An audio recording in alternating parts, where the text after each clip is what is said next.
friends, welcome to We the Weary World. I'm Jackie Lee Howard, and today's guest is my dear friend, Amanda Trask, who I've known forever, and we discuss art therapy and how it's helped her mental health. I hope you enjoy this candid conversation.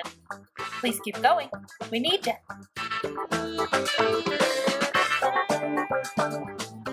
Hello, Amanda Trask.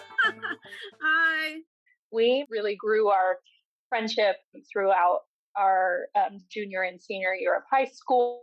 We had drawing together, and it's so visually memorized in my mind, the Chris Farley portrait you did. And everyone was blown away. I remember you've spent the past 20 years continuing to immerse yourself in your art. And I would assume that has been a very beneficial but difficult thing to do.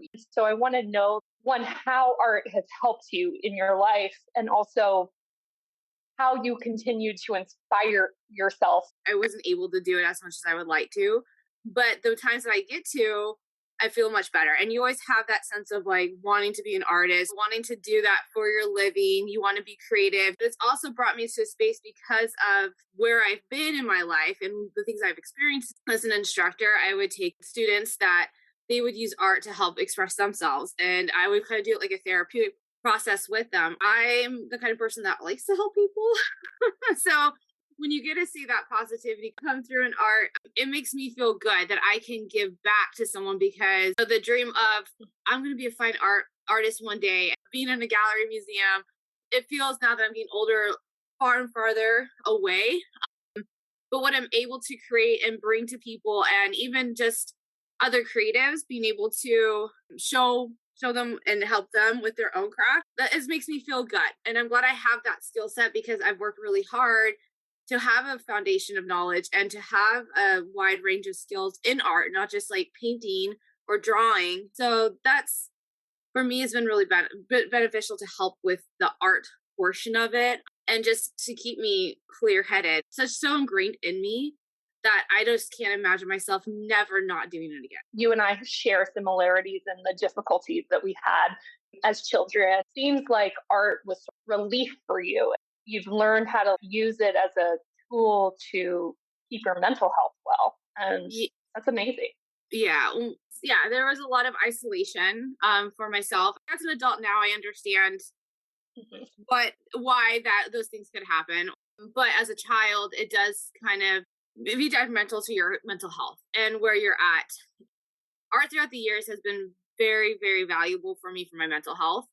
Whatever I'm feeling internally, I can output that. You feel like you have something. And I didn't have a whole lot of friends growing up. So isolation, and it was just what I was comfortable with. And even as an adult, I'm very comfortable with being by myself.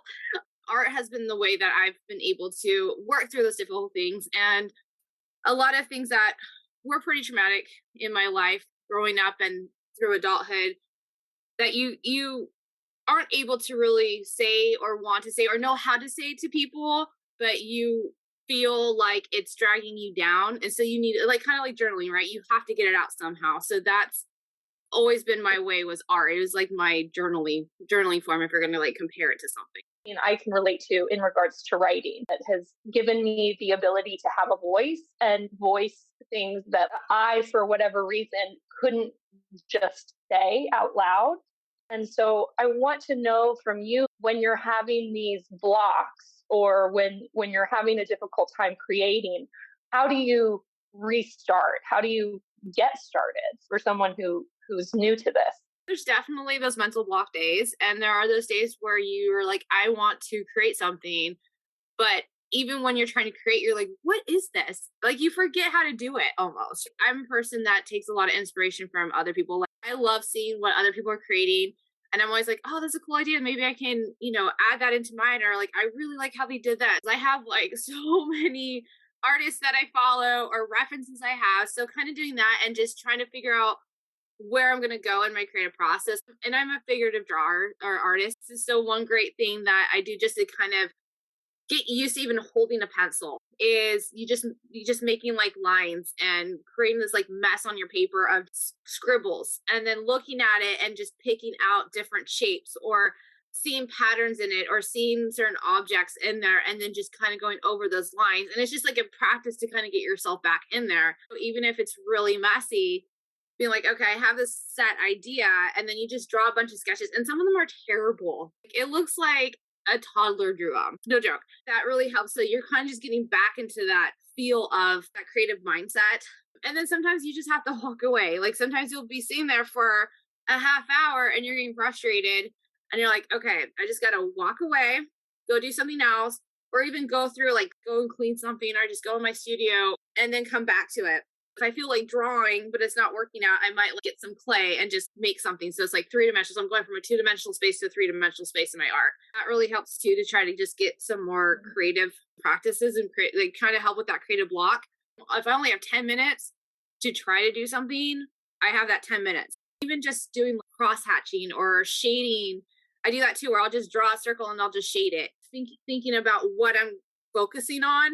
So everything else is kind of blocked out. Even just your daily sketches that you share on social media are so amazing and powerful. And I think you're totally right. And I can relate it to whatever creative aspect I have, like cooking, for example. It's about the process and it's about enjoying it. And I often like to put headphones in and sort of zone out and allow it to be meditative. And it seems like you enjoyed doing that too. Yeah, and I'll do the same thing where I'll put music in. I'll shut out every other noise that's happening around me. As an overthinker, even if I'm painting or I'm expressing myself, sometimes it comes like a crying session where just like relaxes and relieves all of that.